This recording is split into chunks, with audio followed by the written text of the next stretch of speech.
शरद गोविंदराव पवार एक वरिष्ठ भारतीय राजनेता हैं जो नेशनलिस्ट कांग्रेस पार्टी यानी कि एनसीपी के संस्थापक और अध्यक्ष भी हैं। वे 3 अलग-अलग समय पर महाराष्ट्र राज्य के मुख्यमंत्री रह चुके हैं। एक प्रभावशाली नेता के रूप में अपनी पहचान बनाने वाले शरद पवार केंद्र सरकार में रक्षा और कृषि मंत्री रह चुके हैं। वे पहले कांग्रेस पार्टी में थे, पर 25 मई 1999 में उन्होंने अपनी राजनीतिक दल नेशनलिस्ट कांग्रेस पार्टी यानी एनसीपी की स्थापना की। वर्तमान में वो राज्यसभा के सांसद हैं और अपनी पार्टी का वह नेतृत्व कर रहे हैं। राष्ट्रीय राजनीति और महाराष्ट्र की क्षेत्रीय राजनीति में उनकी कड़ी पकड है। राजकारणात एखाद्याने मोठ्या उडीची अपेक्षा करू नये, कारण प्रत्येक गोष्टीला वेळ लागते. राजकारण हे दंडाच्या बळावर किंवा मनाच्या चांगुलपणावर करता येत नाही, ते बुद्धीच्या कसरतीवर करावं लागतं. एखाद्याला बरं होण्यासाठी कडू औषधे गिळावं लागतं. ऐसे अपने शरद पवार साहब के कुछ अच्छे थॉट्स। वे राजनीति के साथ साथ क्रिकेट प्रशासन से भी जुड़े हुए हैं। सन 2005 से 8 तक भारतीय क्रिकेट कंट्रोल बोर्ड के अध्यक्ष और 2010 से 12 तक अंतर्राष्ट्रीय क्रिकेट काउंसिल यानी आईसीसी के अध्यक्ष रह चुके हैं। 2001 से 10 तक वे मुंबई क्रिकेट एसोसिएशन के अध्यक्ष रह चुके हैं और 2015 में एक बार फिर उन्हें मुंबई क्रिकेट एसोसिएशन का अध्यक्ष चुना गया। शरद गोविंदराव पवार का जन्म 12 दिसंबर 1940 में महाराष्ट्र के पुणे में हुआ था। उनके पिता गोविंदराव पवार बारामती के कृषक सहकारी संघ में कार्यरत थे और उनके माता शारदाबाई पवार कातेवाड़ी में परिवार के फॉर्म का देखरेख करती थी। शरद पवार ने पुणे विश्वविद्यालय से संबंध ब्रिहम महाराष्ट्र कॉलेज ऑफ कॉमर्स यानी बीएमसीसी से पढ़ाई की। शरद पवार का विवाह प्रतिभा शिंदे से हुआ। पवार दंपति की एक पुत्री है जो बारामती संसदीय क्षेत्र से सांसद है। शरद पवार के भतीजे अजित पवार भी महाराष्ट्र की राजनीति में प्रमुख स्थान रखते हैं और पूर्व में महाराष्ट्र राज्य के उपमुख्यमंत्री भी रह चुके हैं। शरद के छोटे भाई प्रताप पवार मराठी दैनिक सकाळ का संचालक करते हैं। अब आइए उनकी राजनीतिक जीवन को भी देखते हैं। महाराष्ट्र के पूर्व मुख्यमंत्री यशवंतराव चव्हाण को शरद पवार का राजनीतिक गुरु माना जाता है। 1967 में शरद पवार कांग्रेस पार्टी के टिकट पर बारामती विधानसभा क्षेत्र से चुनकर पहली बार महाराष्ट्र की सभा पहुंचे।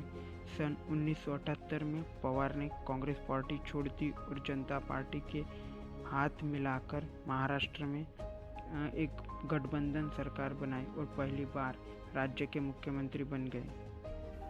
1980 में सत्ता में वापसी के बाद इंदिरा गांधी सरकार ने महाराष्ट्र सरकार को बर्खास्त कर दिया।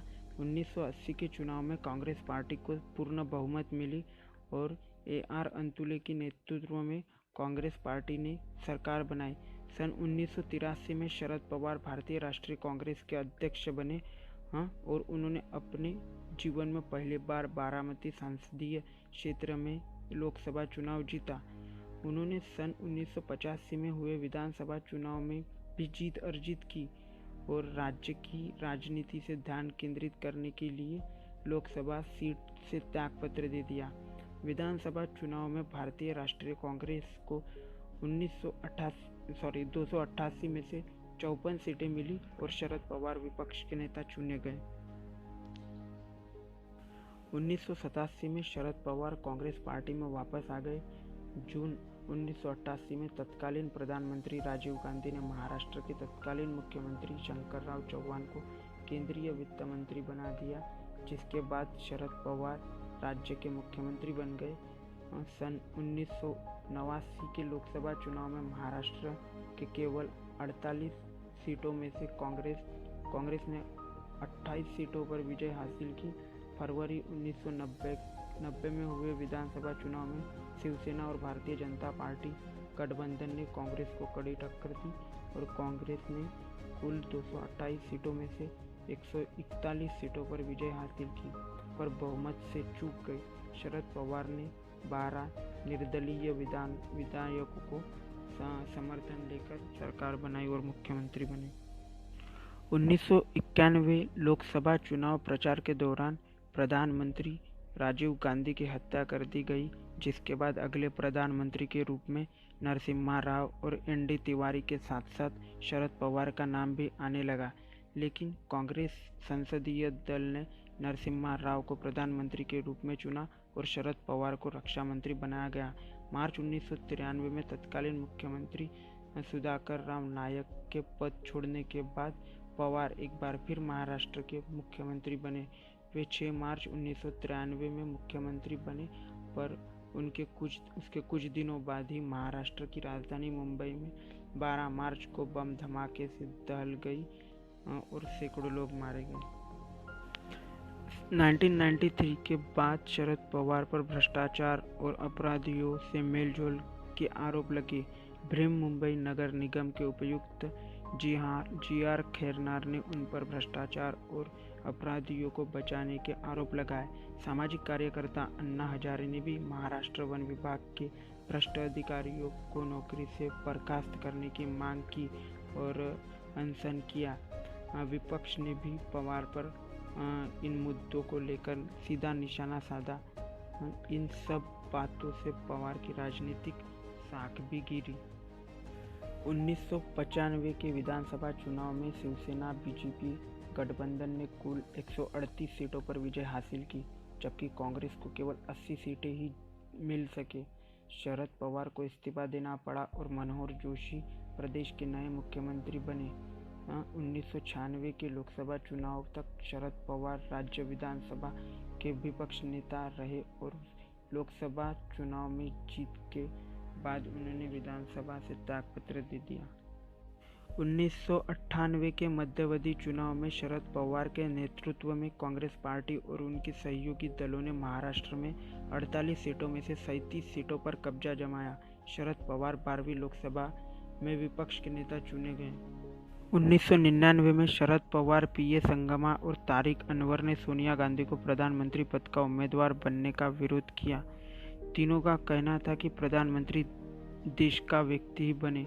इस वजह से तीनों को पार्टी से निकाल दिया गया और तीनों ने मिलकर 25 मई 1999 को राष्ट्रवादी कांग्रेस पार्टी का गठन किया। हालांकि इसके बाद लगातार 15 साल तक राज्यों में राष्ट्रवादी कांग्रेस पार्टी और कांग्रेस गठबंधन की सरकार बना रही है। सन 2004 लोकसभा चुनाव के बाद शरद पवार यूपीए गठबंधन सरकार में शामिल हुए और उन्हें कृषि मंत्री बनाया गया। सन 2012 में उन्होंने सन 2014 का चुनाव न लड़ने का ऐलान किया ताकि युवा चेहरे को मौका मिल सके। शरद पवार ने 2 बार कांग्रेस का साथ छोड़ा, लेकिन बाद में उसी का समर्थन किया और लौट आए। पहली बार 1978 में जनता पार्टी के साथ मिलकर राज्य के मुख्यमंत्री बने पवार 1986 में फिर कांग्रेस में शामिल हो गए। दूसरी बार 1999 में सोनिया गांधी का विरोध कर कांग्रेस से अलग हुए। उसके बाद 15 साल तक राज्य में कांग्रेस राष्ट्रवादी कांग्रेस ने सरकार चलाई। शरद पवार कबड्डी, खो-खो, कुश्ती, फुटबॉल और क्रिकेट जैसे खेलों में दिलचस्पी रखते थे और उनके प्रशासन से जुड़े हुए थे। वे मुंबई क्रिकेट एसोसिएशन, महाराष्ट्र कुश्ती association, Maharashtra kabaddi association, Maharashtra kho kho association, Maharashtra Olympic association, भारतीय क्रिकेट कंट्रोल बोर्ड यानी बीसीसीआई के प्रेसिडेंट, अंतर्राष्ट्रीय क्रिकेट परिषद के उपाध्यक्ष और आईसीसी के प्रेसिडेंट रह चुके हैं। शुक्रवार यानी 22 नवंबर 2019 को 3 पार्टियों यानी शिवसेना, कांग्रेस और राष्ट्रवादी कांग्रेस के बीच बैठक के बाद शरद पवार ने उद्धव ठाकरे के मुख्यमंत्री होने के संकेत दिए, लेकिन शनिवार यानी 23 नवंबर 2019 शनिवार सुबह 5:47 राज्य के राष्ट्रपति शासन हटाया गया, जो कि आर्टिकल 356 में आता है, और 7:30 बजे भाजपा के देवेंद्र फडणवीस ने मुख्यमंत्री और राष्ट्रीय कांग्रेस पार्टी नेता अजित पवार ने उप मुख्यमंत्री की शपथ ली। अजित पवार के इस फैसले के बाद शरद पवार की बेटी और सांसद सुप्रिया सुले ने कहा, पार्टी और परिवार दोनों टूटे। तो भाइयों, आज के लिए इतना ही। आपको ये वीडियो कैसे लगा कमेंट में ज़रूर बताएं। Thank you.